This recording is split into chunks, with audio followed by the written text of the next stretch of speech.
Hello दोस्तों, मैं धीरज पांडे आप सभी का स्वागत करता हूं आपके अपने YouTube चैनल धीरज एडू पॉइंट पे। तो दोस्तों हम लोग पढ़ रहे थे लाइंस एंड एंगल्स एक्सरसाइज 6.2 के क्वेश्चन नंबर 1, 2, 3, 4 फिनिश होने के बाद अब करेंगे इस एक्सरसाइज का क्वेश्चन नंबर 5। ठीक है दोस्तों, क्वेश्चन नंबर 5 बहुत इंपॉर्टेंट है, ये आपके पेपर में हमेशा आता रहता है। यदि आपके स्कूल में टेस्ट हो रहा है तो इस टेस्ट में पक्का आएगा। ठीक है दोस्तों, बड़ा केयरफुली इन चीजों को समझना है और बहुत आसान है ये, कोई हवा माने उतना कोई भारी वजन वाला नहीं है। ठीक है, तो टेंशन नहीं लेने का।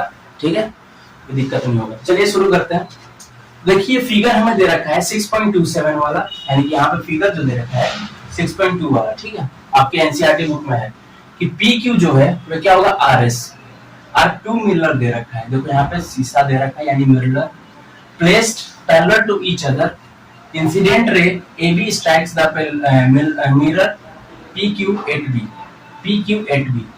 The refract ray moves along the path BC, strikes the mirror RS at C. Again refracts back along CD. Prove that AB parallel CD. क्या प्रूफ करना है? AB parallel CD। तो दोस्तों देखिए यहाँ पर क्या करना पड़ेगा, यहाँ पर एक निकालना पड़ेगा परपेंडिकुलर, जिसको M बोलता हूँ, और एंगल में M देता हूँ 1 और इसमें देता हूँ 2। ठीक है दोस्तों, तो मैं इसको मैं बोल सकता हूँ क्या। अच्छा ये भी बताइए हमें, ये देखिए पी क्यू का तो हो गया, अब हमें आर एस का भी निकालना है। पी हो जाएगा मेरे प्यारे दोस्तों एन, तो इसका मैं लिख सकता हूँ 3 और इसका क्या लिख सकता हूँ 4। ठीक है दोस्तों, उम्मीद कर रहा हूँ आपको ये चीजें समझ में आया होगा। ठीक है दोस्तों, तो एंगल 3 और 4 हो गया। अब देखिए इसमें क्या करना है मेरे प्यारे दोस्तों, कि जो हमें देखिए इसका जो कंस्ट्रक्शन इसका जो तैयार होगा उसके बारे में हम लोग लिख लेते हैं। ठीक है, तो कंस्ट्रक्शन लिख लेता हूं मैं। तो क्या होगा मेरे प्यारे दोस्तों, तो बी जो है वह एम किसके परपेंडिकुलर होगा, तो पी क्यू के। ठीक है, उसके बाद क्या होगा सी एन परपेंडिकुलर किसके होंगे, आर एस के। ठीक है दोस्तों, यानी मैं कह सकता हूं कि बी एम परपेंडिकुलर यानी कि पैरेलल जो है बी एम पैरेलल किसका होगा, सी एन का।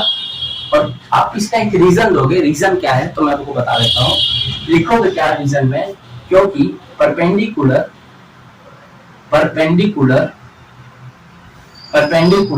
जैसे कि जो परपेंडिकुलर है तो एक दूसरे का क्या है, पैरेलल है। ठीक है, तो इसको लैंग्वेज में लिखेंगे कि perpendicular on parallel line.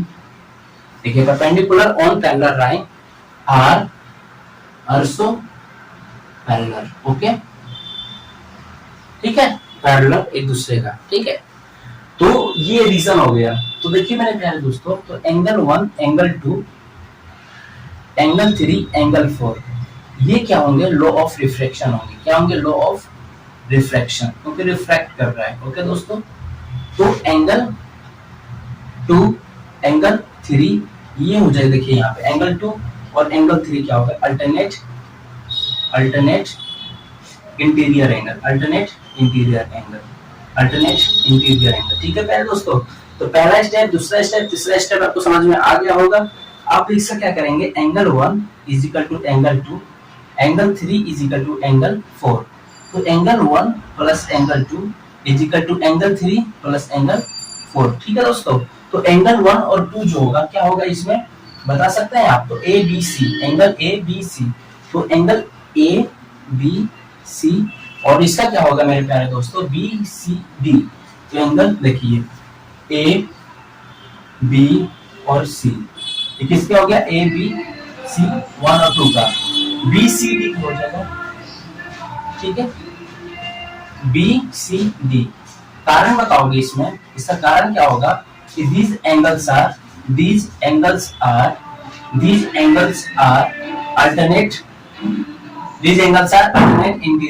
alternate angles।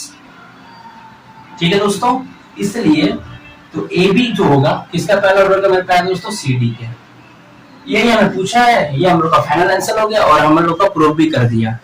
तो उम्मीद कर रहा हूँ कि आपको लाइंस एंड एंगल्स का सभी क्वेश्चन सबको समझ में आ गया होगा। ठीक है, यदि आपको समझ में आया तो इस वीडियो को लाइक कीजिएगा, दोस्तों के साथ शेयर कीजिएगा और कोई डाउट होगा तो कमेंट बॉक्स में जरूर पूछिएगा। ठीक है दोस्तों।